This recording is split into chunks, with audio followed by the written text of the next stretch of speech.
ओम नमो भगवते वासुदेवाय। नमस्कार दोस्तों, स्वागत है आप सभी का हमारे चैनल भक्ति ज्ञान में। दोस्तों, आज मैं आपको अधिक मास मल मास शुक्ल एकादशी पद्मिनी एकादशी की व्रत कथा और महत्तम सुना रहा हूँ। धर्मराज युधिष्ठिर ने कहा, हे जनार्दन, अधिक मल मास के शुक्ल पक्ष की एकादशी का नाम विधि तथा महत्तम विस्तार पूर्वक मुझसे कहिए। भगवान श्री कृष्ण बोले, मल मास में अनेक पुण्यों को देने वाली एकादशी का नाम पद्मिनी है। इसका व्रत यत्न पूर्वक करने से मनुष्य विष्णु लोक को प्राप्त होता है। इसके महत्तम का पूर्ण वर्णन करने की सामर्थ्य चार मुखों वाले ब्रह्मा में भी नहीं है। फिर भी पूर्व काल में ब्रह्मा जी ने पापों के समूह को नष्ट करने वाली इस पद्मिनी एकादशी के व्रत का जो महत्तम नारद जी से कहा है, वही मैं तुमको सुनाता हूँ। भगवान श्री कृष्ण बोले, हे राजन, दशमी के दिन व्रत प्रारंभ करें। दशमी के दिन कासे के पात्र में भोजन मूंग मसूर चना कौंदों साग मधु और पराया अन्न, यह 8 चीजें बरसते हैं। हवेश अर्थात जौ चावल आदि का भोजन करें। नमक नहीं खाना चाहिए। भूमि पर सोवे तथा ब्रह्मचर्य से रहें। एकादशी के दिन प्रातःकाल उठकर शौच आदि से निवृत्त हो दंत धावन करें और 12 कुल्ले जल के करके शुद्ध हो जाएं। सूर्योदय होने से पहले गोबर मिट्टी तिल कुसा तथा आंवले के चूर्ण से विधि पूर्वक स्नान करते हुए कहे, हे मृतके, तुमको 100 भुजा वाले श्री कृष्ण रूपी 12 भगवान ने धारण किया है। ब्रह्मा जी ने तुमको दिया है और कश्यप मुनि से आमंत्रित की गई हो। मेरे नेत्रों बालों और सारे शरीर में लगकर मेरे अंगों को पवित्र करो। हे मृतके, मैं तुमको नमस्कार करता हूँ। समस्त औषधियों से उत्पन्न और गौ के उदर में स्थित पृथ्वी को पवित्र करने वाला गोबर मुझे शुद्ध करें। ब्रह्मा जी के थूक से उत्पन्न लोक को पवित्र करने वाले हे आंवले, तुमको नमस्कार है। तुम्हारे स्पर्श से मेरा शरीर पवित्र हो। हे शंख चक्र गदा धारण करने वाले विष्णु भगवान, आप मुझको अपने तीर्थ में स्नान की आज्ञा दीजिए। इस प्रकार वरुण के मंत्रों को पढ़ता हुआ गंगा आदि तीर्थों का स्मरण कर जलाशय में विधि पूर्वक स्नान करें और मुख पीठ हृदय तथा शरीर का खूब अच्छी तरह मार्जन करें। फिर सुंदर स्वच्छ श्वेत वस्त्र धारण करके संध्या तर्पण आदि नित्य नियम करके विष्णु भगवान के मंदिर में जाकर उनकी पूजा करें। स्वर्ण के बने हुए राधिका के सहित कृष्ण और पार्वती सहित भगवान शिव का विधि पूर्वक पूजन करें।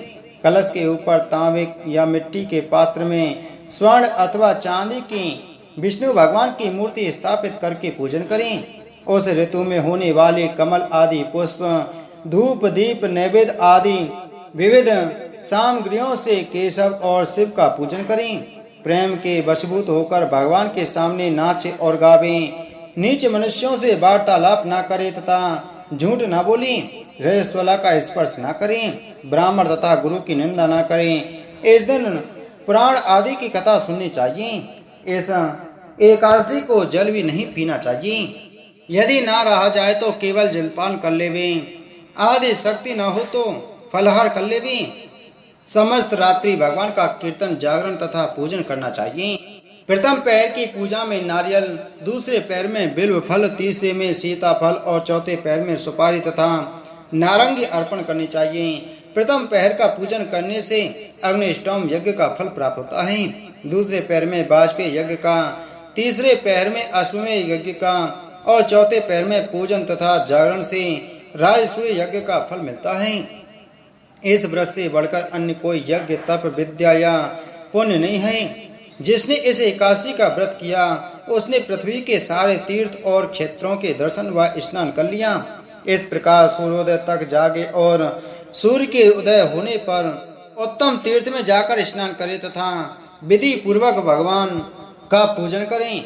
श्रेष्ठ ब्राह्मणों को भोजन करावे। गड़ा आदि का पूजन कर ब्राह्मणों को दान कर दें। जो मनुष्य उपयुक्त विधि अनुसार व्रत को करते हैं उनका यह व्रत सफल हो जाता है तथा अंत में मुक्ति प्राप्त होती है। श्री कृष्ण भगवान कहते हैं, हे राजन, जिसने पद्मिनी एकादशी के व्रत को कर लिया मानो उसने सब व्रतों को कर लिया। अब तुम पद्मिनी एकादशी की कथा सुनो। एक समय कीर्तिवीर ने रावण को बंदी गृह में बंद कर रखा था। तब पुलस्त जी ने कीर्तिवीर की विनय करके उसको छुड़ाया। इस घटना को सुनकर नारद जी ने पुलस्त्य जी से पूछा कि हे मुनि, जिस महावीर रावण ने समस्त देवताओं सहित देवराज इंद्र को भी जीत लिया था, उसको कीर्तिवीर ने किस प्रकार जीत कर बंदी बनाया, यह वृत्तांत मुझको विस्तार पूर्वक सुनाइए। तब पुलस्त्य जी ने कहा, हे नारद, पहले आप कीर्तिवीर की उत्पत्ति का वृत्तांत सुनिए। त्रेता युग में हैय नामक राजा के वंश में कीर्तिवीर नाम का राजा महिष्मतीपुरी में राज्य करता था। उस राजा की 1000 परम प्रिय स्त्रियां थीं, परंतु उनमें से किसी के भी कोई पुत्र नहीं था। पुत्र प्राप्ति के लिए राजा ने अनेक प्रयत्न किए, परंतु भाग्यवश राजा के पुत्र नहीं हुआ और सब यत्न निष्फल रहे। पुत्र के बिना राजा को सारा राज्य दुख में प्रतीत होता था। तब राजा को यह ज्ञान प्राप्त हुआ कि तप से सब अभीष्ट फल की सिद्धि हो सकती है। तत्पश्चात राजा को वन में तप के लिए जाते हुए देखकर इक्ष्वाकु वंश में उत्पन्न राजा हरिश्चंद्र की पद्मिनी नाम वाली कन्या, जो कि राजा की परम प्रिय रानी थी, साथ जाने को तैयार हो गई और दोनों ही अपने अंग के सुंदर वस्त्र भूषणों को त्याग कर वलकर वस्त्र धारण कर गंधमादन पर्वत पर चले गई। राजा रानी ने उस पर्वत पर 10,000 वर्ष तक तप किया, परंतु फिर भी उन्हें पुत्र की प्राप्ति न हुई। तब उस पतिव्रता रानी पद्मिनी ने अपने पति के शरीर में केवल नस और अस्थि मात्र देखकर कहा, साध्वी अनुसुईया जी से पूछा कि हे साध्वी, मेरा पति तो तपस्या करते हुए 10,000 वर्ष बीत गए, परंतु भगवान फिर भी प्रसन्न नहीं हुए, सो इसका क्या कारण है? आप कृपा करके कोई ऐसा व्रत कहें जिससे भगवान मुझ पर प्रसन्न हो और चक्रवर्ती पुत्र की प्राप्ति हो। तब कमल नयनी पद्मिनी से अनुसुईया जी बोली, हे सुंदरी, 12 मास से अधिक मल मास होता है, जो 32 मास के पश्चात आता है। उसमें द्वादशी युक्त पद्मिनी और परमा नाम की शुक्ल पक्ष और कृष्ण पक्ष की 2 एकादशियां आती हैं। शुक्ल पक्ष की एकादशी का नाम पद्मिनी है। तुम जागरण समेत उसका व्रत करो। इस व्रत के करने से भगवान तुम पर प्रसन्न होकर शीघ्र ही पुत्र देंगे। इसके पश्चात अनुसुईया जी ने रानी से व्रत की सब विधि कही। उसको सुनकर रानी पद्मिनी पुत्र प्राप्ति की इच्छा से इस व्रत को करने लगी। वह सदैव एकादशी को निराहार रहती और रात को जागरण करती। इस प्रकार व्रत के समाप्त होने पर भगवान विष्णु प्रसन्न होकर गरुड़ पर आरूढ़ होकर उसके पास आए और वर मांगने के लिए कहा। रानी ने इस पर उनकी स्तुति करते हुए विनय की कि महाराज, आप मेरे पति को वरदान दीजिए। भगवान बोले कि हे सुंदरी, मल मास के समान मुझको और दूसरा कोई मास प्रिय नहीं। इसमें एकादशी का जो व्रत तथा जागरण अनुसुईया जी के कथानुसार तुमने किया है, उससे मैं तुम पर अत्यंत प्रसन्न हूँ। ऐसा कहे कर संसार के दुखों को नाश करने वाले श्री विष्णु भगवान ने राजा से कहा, हे राजन, जिससे आपका मनोरथ सिद्ध हो वह वर मांगो, क्योंकि तुम्हारी पत्नी ने मुझको प्रसन्न किया है। तब राजा ने सर्वश्रेष्ठ यशस्वी पुत्र का वर मांगा और कहा कि हे प्रभु, यह ऐसा हो कि आपके अतिरिक्त देवता, मनुष्य, नाग, दैत्य, राक्षस आदि किसी से ना मरे। राजा की यह बात सुनकर भगवान वरदान देकर अंतर ध्यान हो गई। इसी वर के प्रभाव से पद्मिनी के कीर्तिवीर उत्पन्न हुए। तीनों लोकों में भगवान विष्णु के अतिरिक्त उनको जीतने में अन्य कोई सामर्थ्य नहीं हुआ। तब यदि 10 कंधर ब्राह्मण कीर्तिवीर से पराजित हो गया तो कौन सी आश्चर्य की बात है, क्योंकि महाबली कीर्तिवीर देवताओं के भी देवता विष्णु भगवान के वर से उत्पन्न हुए हैं। इतना कहे पुलस्त्य मुनि अपने आश्रम को चले गए। सब धर्मों के ज्ञाता और वेद और शास्त्रों के अर्थ ज्ञान में पारंगत, सबके हृदय में रमण करने वाले श्री विष्णु भगवान के तत्व को जानने वाले तथा भगवत परायण प्रहलाद जी जब सुख पूर्वक बैठे हुए थे, उस समय उनके समीप स्वधर्म का पालन करने वाले महर्षि कुछ पूछने के लिए आए। महर्षि ने पूछा, प्रहलाद जी, आप कोई ऐसा साधन बतलाइए जिससे ज्ञान, ध्यान और इंद्रिय निग्रह के बिना ही अनायास भगवान विष्णु का परम पद प्राप्त हो जाता है। उनके ऐसा कहने पर संपूर्ण लोकों के हित के लिए उद्यत रहने वाले विष्णु भक्त महाभाग प्रहलाद जी ने संक्षेप में इस प्रकार कहा, महर्षियों, जो 18 प्राणों का सार से भी रासतर तत्व है, जिसे कार्तिकेय जी के पूछने पर भगवान शंकर ने उन्हें बताया था, उसका वर्णन करता हूँ, सुनिए। महादेव जी कार्तिकेय जी से बोले, जो कल में एकादशी की रात में जागरण करते समय वैष्णव शास्त्र का पाठ करता है उसके कोटि जन्मों के किए हुए 4 प्रकार के पाप नष्ट हो जाते हैं। जो एकादशी के दिन वैष्णव शास्त्र का उपदेश करता है उसे मेरा भक्त जानना चाहिए। जिसे एकादशी के जागरण में निंद्रा नहीं आती तथा जो उत्साह पूर्वक नाचता और गाता है वह मेरा विशेष भक्त है। मैं उसे उत्तम ज्ञान देता हूँ और भगवान विष्णु मोक्ष प्रदान करते हैं। अतः मेरे भक्त को विशेष रूप से जागरण करना चाहिए। जो भगवान विष्णु से वैर करते हैं उन्हें पाखंडी जानना चाहिए। जो एकादशी को जागरण करते और गाते हैं उन्हें आदि निमेष में अग्नि स्टोम तथा अति रात्रि यज्ञ के समान फल प्राप्त होता है। जो रात्रि जागरण में बारंबार भगवान विष्णु के मुखारविंद का दर्शन करते हैं उनको भी वही फल प्राप्त होता है। जो मानव द्वादशी तिथि को भगवान विष्णु के आगे जागरण करते हैं वे यमराज के पास से मुक्त हो जाते हैं। जो द्वादशी को जागरण करते समय गीता शास्त्र से मनोविनोद करते हैं वे भी यमराज के बंधन से मुक्त हो जाते हैं। जो प्राण त्याग को हो जाने पर भी द्वादशी का जागरण नहीं छोड़ते वे धन्य और पुण्यात्मा हैं। जिनके वंश के लोग एकादशी की रात में जागरण करते हैं वे ही धन्य हैं। जिन्होंने एकादशी को जागरण किया है उन्होंने तप दान यज्ञ गया श्राद्ध और नित्य प्रयाग स्नान कर लिया। उन्हें सन्यासियों का पुण्य भी मिल गया और उनके द्वारा इष्टापूर्त कर्मों का भी भली भांति पालन हो गया। सदानंद भगवान विष्णु के भक्त जागरण सहित एकादशी व्रत करते हैं इसलिए वे मुझे सदा ही विशेष प्रिय हैं। जिसने वर्धनी एकादशी की रात में जागरण किया है उसने पुनः प्राप्त होने वाले शरीर को स्वयं ही भस्म कर दिया है। जिसने त्रिस्पर्शा एकादशी को रात में जागरण किया है वह भगवान विष्णु के स्वरूप में लीन हो जाता है। जिसने हरिबोधनी एकादशी की रात में जागरण किया है उसके स्थूल सूक्ष्म सभी पाप नष्ट हो जाते हैं।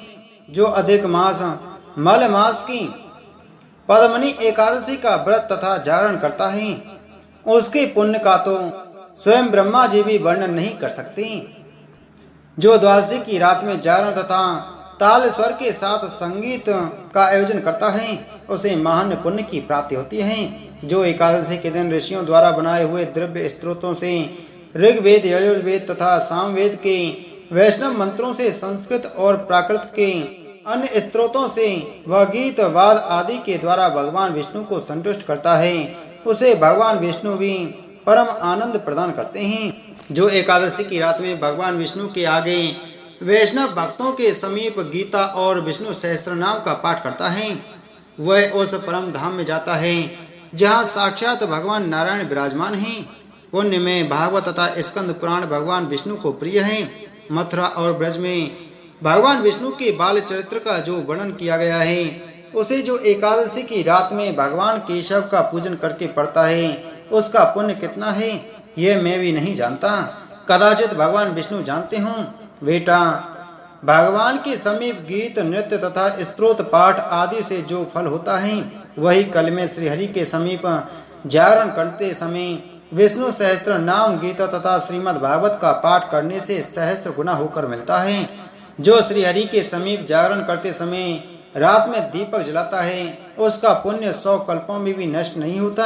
जो जागरण काल में मंजरी सहित तुलसी दल से भक्ति पूर्वक श्री हरि का पूजन करता है उसका पुनः इस संसार में जन्म नहीं होता। स्नान चंदन लेप धूप दीप नैवेद्य और तांबूल यह सब जागरण काल में भगवान को समर्पित किया जाए तो उससे अक्षय पुण्य होता है। कार्तिकेय जो भक्त मेरा ध्यान करना चाहता है वह एकादशी की रात्रि में श्री हरि के समीप भक्ति पूर्वक जागरण करें। एकादशी के दिन जो लोग जागरण करते हैं उनके शरीर में इंद्र आदि देवता आकर स्थित होते हैं। जो जागरण काल में महाभारत का पाठ करते हैं वे उस परम धाम में जाते हैं जहाँ सन्यासी महात्मा जाया करते हैं। जो उस समय श्री रामचंद्र जी का चरित्र 10 कंठ बध पढ़ते हैं वे योग्य वेताओं की गति को प्राप्त होते हैं। जिन्होंने श्री हरि के समीप जागरण किया है उन्होंने चारों वेदों का स्वाध्याय देवताओं का पूजन यज्ञों का अनुष्ठान तथा सब तीर्थों में स्नान कर लिया। श्री कृष्ण से बढ़कर कोई देवता नहीं और एकादशी व्रत के समान दूसरा कोई व्रत नहीं है। जहाँ भागवत शास्त्र है वहाँ विष्णु के लिए जहाँ जागरण किया जाता है और जहाँ सालग्राम शिला स्थित होती है वहाँ साक्षात विष्णु भगवान उपस्थित होते हैं। श्री कृष्ण जी कहते हैं कि हे राजन, यह मैंने मल मास शुक्ल पक्ष की एकादशी का व्रत कहा है। जो कोई इस व्रत की कथा को पढ़ते या सुनते हैं, वे भी संसार में यशस्वी होकर अंत में विष्णु लोक को प्राप्त होते हैं। बोलो एकादशी महत्तम की जय। बोलो विष्णु भगवान की जय। धर्मराज युधिष्ठिर ने कहा, हे जनार्दन, अधिक मल मास के शुक्ल पक्ष की एकादशी का नाम विधि तथा महत्तम विस्तार पूर्वक मुझसे कहिए। भगवान श्री कृष्ण बोले, मल मास में अनेक पुण्यों को देने वाली एकादशी का नाम पद्मिनी है। इसका व्रत यत्न पूर्वक करने से मनुष्य विष्णु लोक को प्राप्त होता है। इसके महत्तम का पूर्ण वर्णन करने की सामर्थ्य 4 मुखों वाले ब्रह्मा में भी नहीं है। फिर भी पूर्व काल में ब्रह्मा जी ने पापों के समूह को नष्ट करने वाली इस पद्मिनी एकादशी के व्रत का जो महत्तम नारद जी से कहा है, वही मैं तुमको सुनाता हूँ। भगवान श्री कृष्ण बोले, हे राजन, दशमी के दिन व्रत प्रारंभ करें। दशमी के दिन कासे के पात्र में भोजन मूंग, मसूर, चना, कौंदों, साग, मधु और पराया अन्न, यह 8 चीजें बरसते हैं। हवेश अर्थात जौ, चावल आदि का भोजन करें। नमक नहीं खाना चाहिए। भूमि पर सोवे तथा ब्रह्मचर्य से रहें। एकादशी के दिन प्रातः काल उठकर शौच आदि से निवृत्त हो दंत धावन करें और 12 कुल्ले जल के करके शुद्ध हो जाएं। सूर्योदय होने से पहले गोबर, मिट्टी, तिल, कुसा तथा आंवले के चूर्ण से विधि पूर्वक स्नान करते हुए कहे, हे मृतके, तुमको 100 भुजा वाले श्री कृष्ण रूपी 12 भगवान ने धारण किया है। ब्रह्मा जी ने तुमको दिया है और कश्यप मुनि से आमंत्रित की गई हो। मेरे नेत्रों, बालों और सारे शरीर में लगकर मेरे अंगों को पवित्र करो। हे मृतके, मैं तुमको नमस्कार करता हूँ। समस्त औषधियों से उत्पन्न और गौ के उदर में स्थित पृथ्वी को पवित्र करने वाला गोबर मुझे शुद्ध करें। ब्रह्मा जी के थूक से उत्पन्न लोक को पवित्र करने वाले हे आमले, तुमको नमस्कार है। तुम्हारे स्पर्श से मेरा शरीर पवित्र हो। हे शंख, चक्र, गदा धारण करने वाले विष्णु भगवान, आप मुझको अपने तीर्थ में स्नान की आज्ञा दीजिए। इस प्रकार वरुण के मंत्रों को पढ़ता हुआ गंगा आदि तीर्थों का स्मरण कर जलाशय में विधि पूर्वक स्नान करें और मुख, पीठ, हृदय तथा शरीर का खूब अच्छी तरह मार्जन करें। फिर सुंदर स्वच्छ श्वेत वस्त्र धारण करके संध्या तर्पण आदि नित्य नियम करके विष्णु भगवान के मंदिर में जाकर उनकी पूजा करें। स्वर्ण के बने हुए राधिका के सहित कृष्ण और पार्वती सहित भगवान शिव का विधि पूर्वक पूजन करें। कलश के ऊपर तांबे या मिट्टी के पात्र में स्वर्ण अथवा चांदी की विष्णु भगवान की मूर्ति स्थापित करके पूजन करें। उस ऋतु में होने वाले कमल आदि पुष्प, धूप, दीप, नैवेद्य आदि विविध सामग्रियों से केशव और शिव का पूजन करें। प्रेम के वशीभूत होकर भगवान के सामने नाचे और गावे। नीच मनुष्यों से वार्तालाप न करें तथा झूठ न बोले। रजस्वला का स्पर्श न करें। ब्राह्मण तथा गुरु की निंदा न करें। इस दिन पुराण आदि की कथा सुननी चाहिए। ऐसा एकादशी को जल भी नहीं पीना चाहिए। यदि ना रहा जाए तो केवल जलपान कर लेवे। आदि शक्ति न हो तो फलहार कर लेवे। समस्त रात्रि भगवान का कीर्तन, जागरण तथा पूजन करना चाहिए।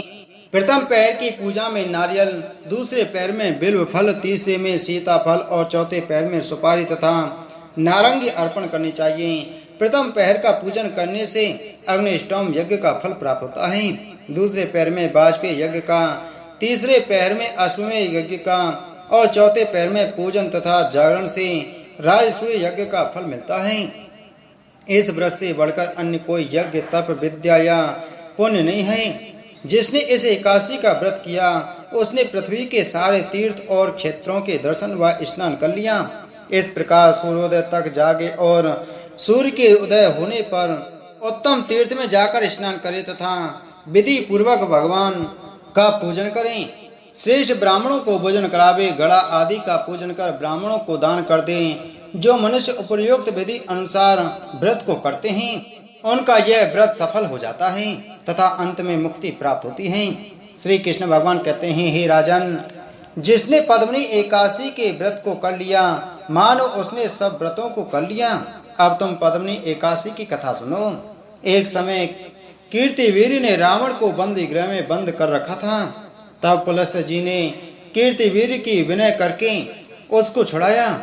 इस घटना को सुनकर नारद जी ने पुलस्त जी से पूछा कि हे मुनि, जिस महावीर रावण ने समस्त देवताओं सहित देवराज इंद्र को भी जीत लिया था, तो उसको कीर्तिवीर ने किस प्रकार जीत कर बंदी बनाया, यह वृत्तांत मुझको विस्तार पूर्वक सुनाइए। तब पुलस्त जी ने कहा, हे नारद, पहले आप कीर्तिवीर की उत्पत्ति का वृत्तांत सुनिए। त्रेता युग में हैय नामक राजा के वंश में कीर्तिवीर नाम का राजा महिष्मतीपुरी में राज्य करता था। उस राजा की 1000 परम प्रिय स्त्रियां थीं, परंतु उनमें से किसी के भी कोई पुत्र नहीं था।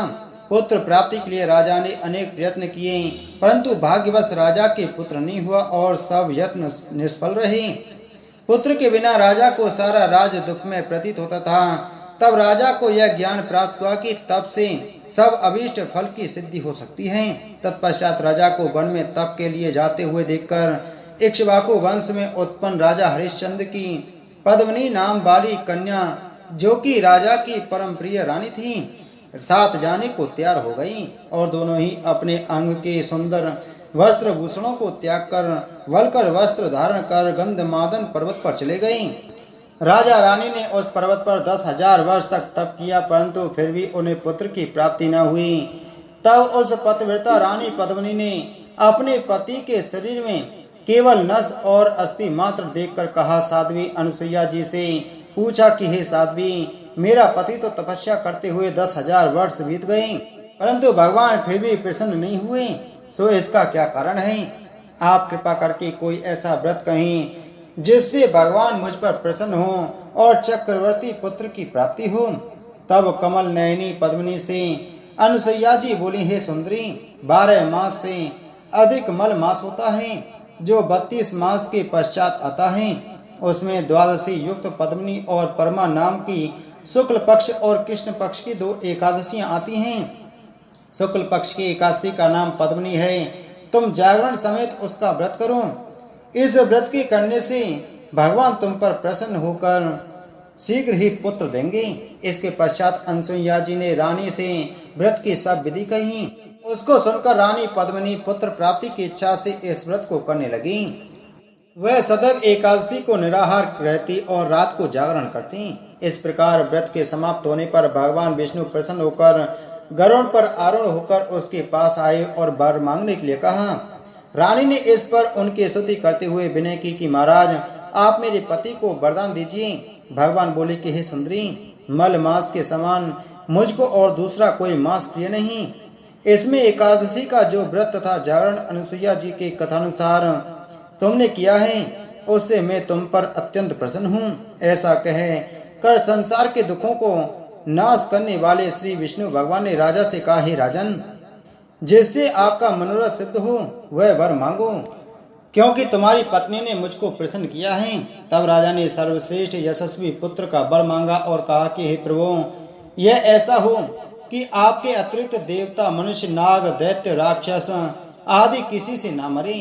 राजा की यह बात सुनकर भगवान वरदान देकर अंतर ध्यान हो गई। इसी वर के प्रभाव से पद्मिनी के कीर्तिवीर उत्पन्न हुए। तीनों लोकों में भगवान विष्णु के अतिरिक्त उनको जीतने में अन्य कोई सामर्थ्य नहीं हुआ। तब यदि 10 कंधर ब्राह्मण कीर्तिवीर से पराजित हो गया तो कौन सी आश्चर्य की बात है, क्योंकि महाबली कीर्तिवीर देवताओं के भी देवता विष्णु भगवान के वर से उत्पन्न हुए हैं। इतना कहे पुलस्त मुनि अपने आश्रम को चले गए। सब धर्मों के ज्ञाता और वेद और शास्त्रों के अर्थ ज्ञान में पारंगत, सबके हृदय में रमण करने वाले श्री विष्णु भगवान के तत्व को जानने वाले तथा भगवत परायण प्रहलाद जी जब सुख पूर्वक बैठे हुए थे, उस समय उनके समीप स्वधर्म का पालन करने वाले महर्षि कुछ पूछने के लिए आए। महर्षि ने पूछा, प्रहलाद जी, आप कोई ऐसा साधन बतलाइए जिससे ज्ञान, ध्यान और इंद्रिय निग्रह के बिना ही अनायास भगवान विष्णु का परम पद प्राप्त हो जाता है। उनके ऐसा कहने पर संपूर्ण लोकों के हित के लिए उद्यत रहने वाले विष्णु भक्त महाभाग प्रहलाद जी ने संक्षेप में इस प्रकार कहा, महर्षियों, जो 18 प्राणों का सार से भी रासतर तत्व है, जिसे कार्तिकेय जी के पूछने पर भगवान शंकर ने उन्हें बताया था, उसका वर्णन करता हूँ, सुनिए। महादेव जी कार्तिकेय जी से बोले, जो कल में एकादशी की रात में जागरण करते समय वैष्णव शास्त्र का पाठ करता है, उसके कोटि जन्मों के किए हुए 4 प्रकार के पाप नष्ट हो जाते हैं। जो एकादशी के दिन वैष्णव शास्त्र का उपदेश करता है, उसे मेरा भक्त जानना चाहिए। जिसे एकादशी के जागरण में निंद्रा नहीं आती तथा जो उत्साह पूर्वक नाचता और गाता है, वह मेरा विशेष भक्त है। मैं उसे उत्तम ज्ञान देता हूँ और भगवान विष्णु मोक्ष प्रदान करते हैं। अतः मेरे भक्त को विशेष रूप से जागरण करना चाहिए। जो भगवान विष्णु से वैर करते हैं, उन्हें पाखंडी जानना चाहिए। जो एकादशी को जागरण करते और गाते हैं, उन्हें आदि निमेष में अग्नि स्टोम तथा अति रात्रि यज्ञ के समान फल प्राप्त होता है। जो रात्रि जागरण में बारंबार भगवान विष्णु के मुखारविंद का दर्शन करते हैं, उनको भी वही फल प्राप्त होता है। जो मानव द्वादशी तिथि को भगवान विष्णु के आगे जागरण करते हैं, वे यमराज के पास से मुक्त हो जाते हैं। जो द्वादशी को जागरण करते समय गीता शास्त्र से मनोविनोद करते हैं, वे भी यमराज के बंधन से मुक्त हो जाते हैं। जो प्राण त्याग को हो जाने पर भी द्वादशी का जागरण नहीं छोड़ते, वे धन्य और पुण्यात्मा हैं। जिनके वंश के लोग एकादशी की रात में जागरण करते हैं, वे ही धन्य हैं। जिन्होंने एकादशी को जागरण किया है, उन्होंने तप, दान, यज्ञ, गया श्राद्ध और नित्य प्रयाग स्नान कर लिया। उन्हें सन्यासियों का पुण्य भी मिल गया और उनके द्वारा इष्टापूर्त कर्मों का भी भली भांति पालन हो गया। सदानंद भगवान विष्णु के भक्त जागरण सहित एकादशी व्रत करते हैं, इसलिए वे मुझे सदा ही विशेष प्रिय हैं। जिसने वर्धनी एकादशी की रात में जागरण किया है, उसने पुनः प्राप्त होने वाले शरीर को स्वयं ही भस्म कर दिया है। जिसने त्रिस्पर्शा एकादशी को रात में जागरण किया है, वह भगवान विष्णु के स्वरूप में लीन हो जाता है। जिसने हरिबोधनी एकादशी की रात में जागरण किया है, उसके स्थूल सूक्ष्म सभी पाप नष्ट हो जाते हैं। जो अधिक मास मल मास की पद्मनी एकादशी का व्रत तथा जागरण करता है, उसके पुण्य का तो स्वयं ब्रह्मा जी भी वर्णन नहीं कर सकते। जो द्वादशी की रात में जागरण तथा ताल स्वर के साथ संगीत का आयोजन करता है, उसे महान पुण्य की प्राप्ति होती है। जो एकादशी के दिन ऋषियों द्वारा बनाए हुए द्रव्य स्त्रोतों से ऋग्वेद, यजुर्वेद तथा सामवेद के वैष्णव मंत्रों से संस्कृत और प्राकृत के अन्य स्त्रोतों से वह गीत वाद आदि के द्वारा भगवान विष्णु को संतुष्ट करता है, उसे भगवान विष्णु भी परम आनंद प्रदान करते हैं। जो एकादशी की रात में भगवान विष्णु के आगे वैष्णव भक्तों के समीप गीता और विष्णु सहस्त्र नाम का पाठ करता है, वह उस परम धाम में जाता है जहाँ साक्षात भगवान नारायण विराजमान हैं। पुण्य में भागवत तथा स्कंद पुराण भगवान विष्णु को प्रिय है। मथुरा और ब्रज में भगवान विष्णु के बाल चरित्र का जो वर्णन किया गया है, उसे जो एकादशी की रात में भगवान केशव का पूजन करके पढ़ता है, उसका पुण्य कितना है, यह मैं भी नहीं जानता। कदाचित भगवान विष्णु जानते हों। बेटा, भगवान के समीप गीत, नृत्य तथा स्तोत्र पाठ आदि से जो फल होता है, वही कल में श्रीहरि के समीप जागरण करते समय विष्णु सहस्त्र नाम, गीता तथा श्रीमद् भागवत का पाठ करने से सहस्त्र गुना होकर मिलता है। जो श्रीहरि के समीप जागरण करते समय रात में दीपक जलाता है, उसका पुण्य 100 कल्पों में भी नष्ट नहीं होता। जो जागरण काल में मंजरी सहित तुलसी दल से भक्ति पूर्वक श्री हरि का पूजन करता है, उसका पुनः इस संसार में जन्म नहीं होता। स्नान, चंदन, लेप, धूप, दीप, नैवेद्य और तांबूल, यह सब जागरण काल में भगवान को समर्पित किया जाए तो उससे अक्षय पुण्य होता है। कार्तिकेय, जो भक्त मेरा ध्यान करना चाहता है, वह एकादशी की रात्रि में श्री हरि के समीप भक्ति पूर्वक जागरण करें। एकादशी के दिन जो लोग जागरण करते हैं, उनके शरीर में इंद्र आदि देवता आकर स्थित होते हैं। जो जागरण काल में महाभारत का पाठ करते हैं, वे उस परम धाम में जाते हैं जहाँ सन्यासी महात्मा जाया करते हैं। जो उस समय श्री रामचंद्र जी का चरित्र 10 कंठ बध पढ़ते हैं, वे योग्य वेताओं की गति को प्राप्त होते हैं। जिन्होंने श्री हरि के समीप जागरण किया है, उन्होंने चारों वेदों का स्वाध्याय, देवताओं का पूजन, यज्ञों का अनुष्ठान तथा सब तीर्थों में स्नान कर लिया। श्री कृष्ण से बढ़कर कोई देवता नहीं और एकादशी व्रत के समान दूसरा कोई व्रत नहीं है। जहाँ भागवत शास्त्र है, वहाँ विष्णु के लिए जहाँ जागरण किया जाता है, और जहाँ सालग्राम शिला स्थित होती है वहाँ साक्षात विष्णु भगवान उपस्थित होते हैं। श्री कृष्ण जी कहते हैं कि हे राजन, यह मैंने मल मास शुक्ल पक्ष की एकादशी का व्रत कहा है। जो कोई इस व्रत की कथा को पढ़ते या सुनते हैं वे भी संसार में यशस्वी होकर अंत में विष्णु लोक को प्राप्त होते हैं। बोलो एकादशी महत्तम की जय। बोलो विष्णु भगवान की जय।